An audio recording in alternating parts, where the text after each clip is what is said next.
अस्सलाम वालेकुम नाज़रीन, मैं हूं आपका होस्ट मोहम्मद कामरान और आज आपके लिए एक अलग वीडियो लेके आए हैं। आज हम वीडियो लेके आए हैं जिसको एक मुतनाज़ा जो इलाका है उसमें हम खड़े हैं। ये है आज़ाद कश्मीर और मेरा कैमरामैन अगर आपको दिखाए तो वो जो जितनी भी साइड है वो सब मकबूजा कश्मीर की है, जो कि इंडिया के काबिज़ है। इंडिया उसके ऊपर ज़बरदस्ती काबिज़ है। पाकिस्तान का ये इलाका, ये जो कश्मीर है, ये बिल्कुल आज़ाद है। आज आपको इस छम सेक्टर जिसको आप जानते होंगे या जिसको देवा का सेक्टर भी कहा जाता है, चौकी समानी का सेक्टर कहा जाता है, आज आपको यहाँ की सैर करवाएंगे और यहाँ के जो लोकल जो मकीन हैं, जो रिहायशी हैं, उनसे भी आपकी बात कराएंगे ताकि आपको पता चले कि यहाँ के लोगों के मसाइल क्या हैं, वो क्या चाहते हैं और जो जंग के बारे में जो हालात होते हैं उस वक्त इनकी क्या फीलिंग्स होती है। तो वीडियो के साथ जुड़े रहिए और मेरी वीडियो को लाइक, सब्सक्राइब और अपना कमेंट लाजमी कीजिएगा ताकि मेरी रहनुमाई हो और आगे मैं जितनी भी वीडियोज़ हैं वो इस तरीके की बेहतर अंदाज में आपके सामने पेश कर सकूं। चले, पाकिस्तानी तारीख का एक बहुत बड़ा अहम हिस्सा है, इस सेक्टर को कहा जाता है छम सेक्टर। जी हाँ, 1965 में इस सेक्टर पे बहुत बड़ा मुकाबला हुआ था पाकिस्तान और इंडियन आर्मी का, जिसकी सूरत में जो हमारे कबायली हजरात हैं, जो हमारे कबायली फाइटर्स थे, उनकी मदद से और उसके साथ साथ हमारी जो पाक आर्मी है उसकी मदद से इस एरिया को आज़ाद करवाया गया इंडिया के तसल्लुत से, इंडिया के कब्ज़े से। 1947 में पाकिस्तान आज़ाद हो चुका था और कश्मीर का कुछ हिस्सा हमारे साथ शामिल हो चुका था, लेकिन ये वो वाला हिस्सा है और ये जो आपको ये सामने वो दिख रहा है वो सारी वो वाली इंडिया की जो है जो टेरिटरी में जिसे हम मकबूजा कश्मीर कहते हैं, ये वो वाला इलाका है। इस एरिया की ख़ास बातें हैं कि यहाँ पे आम के बागात काफ़ी ज़्यादा हैं।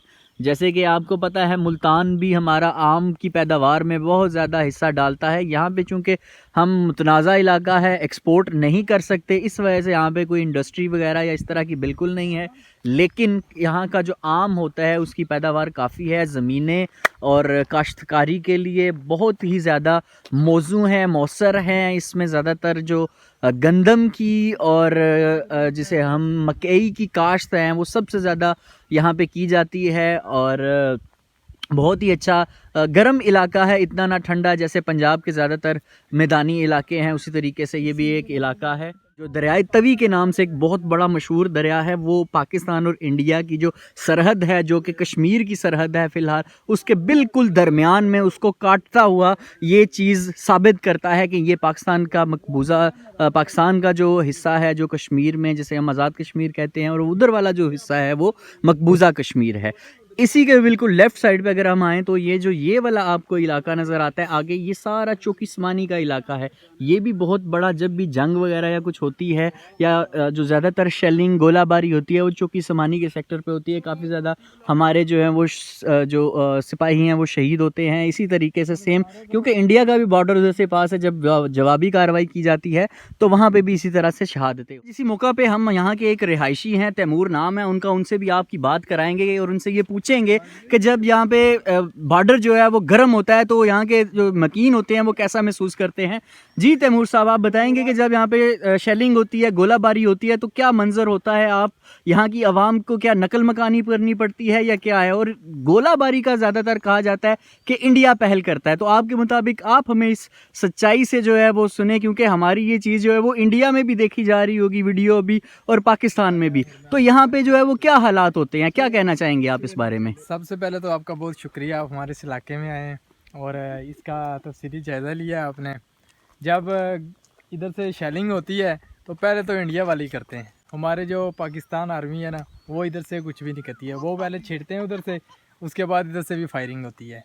अच्छा, तो आपके मुताबिक ये है कि ये नैरेटिव दुरुस्त है या बयानिया ये दुरुस्त है कि सबसे पहले जो शरारत करता है बॉर्डर पे वो इंडिया की तरफ से होती है? जी बिल्कुल सही है। अच्छा, और अब ये बताएं कि जब वहाँ से गोलाबारी होती है तो वो क्या आपको मतलब को नज़र आता है कि यहाँ पे शेलिंग हो रही है या गोले यहाँ पे आके गिरे हैं, या ये क्योंकि जैसे कि अब ये सामने देख रहे हैं कि ये आबादी है सारी, इस साइड पे भी, अगर इस साइड पे भी देखा जाए तो ये सारी आबादी है, तो कोई आबादी के ऊपर नुकसान होता है या उनकी ज़मीनें ख़राब होती हैं या माल मवेशी का नुकसान होता है? क्या जब वो माहौल क्या होता है, थोड़ा उस बारे में बताएं। जी, जब शेलिंग शुरू होती है तो एक तो आवाज़ ही बहुत ज़्यादा होती है, लोग डर जाते हैं और अपना माल मवेशी लेके नीचे वाले इलाके की तरफ चले जाते हैं और बहुत ज़्यादा नुकसान होता है लोगों के माल मवेशी का भी और घर मकान वगैरह।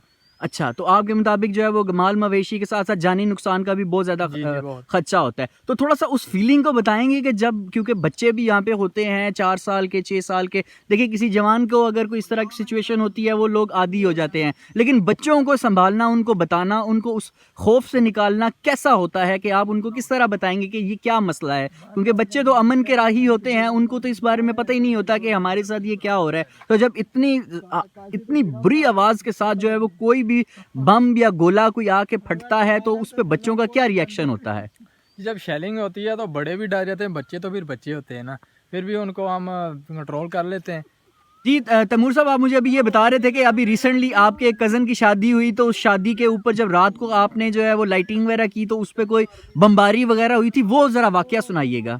जी, ये पिछले दिनों में हमारे कज़न की शादी थी, तो शेलिंग हुई है, तो खौफ व खराश हो गया था हर तरफ, हम सब छुप गए हैं।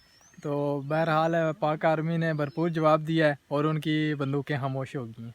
चलें, बहुत अच्छी बात है। अच्छा, अब अभी आखिर में आप पैगाम क्या देंगे पाकिस्तान फोर्सेस को और इंडियन फोर्सेस को कि इस जंग का क्या हल निकलना चाहिए, या आपकी ज़िंदगियों में किस तरह से सुकून लाया जा सकता है? इस जंग का यही हल है कि कश्मीर को आज़ाद किया जाए और अमन हो, उधर भी अमन हो, इधर भी अमन हो।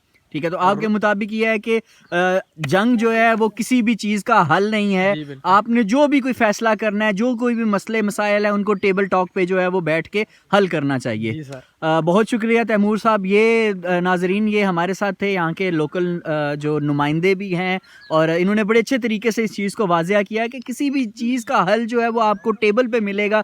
कभी भी ऐसा नहीं है कि आप जंग के तरीके से कभी कर लें कोई भी किसी चीज़। नाजरीन, ये थी आज की वीडियो। छम्ब सेक्टर के पास एक इलाका है सरदारी से आते हुए, अगर हम देवा की साइड पे जाएं तो ये सारा मकबूजा कश्मीर का इलाका है जिसके बारे में आज आपको बताया गया। और एक जो हमें रिहायशी यहाँ के लोकल मिले थे, उन्होंने भी अपने तजर्बात और अपनी जो फीलिंग्स हैं या जो उनकी ख्वाहिशात हैं उनका इजहार किया कि जंग किसी भी मसले का हल नहीं है। अगर किसी भी मसले का हल होता तो ना वर्ल्ड वॉर 1 होता, ना वर्ल्ड वॉर 2 होता। उन दोनों में भी इसी तरीके से हुआ कि एट द एंड टेबल पे आके ही हमारी बात हुई।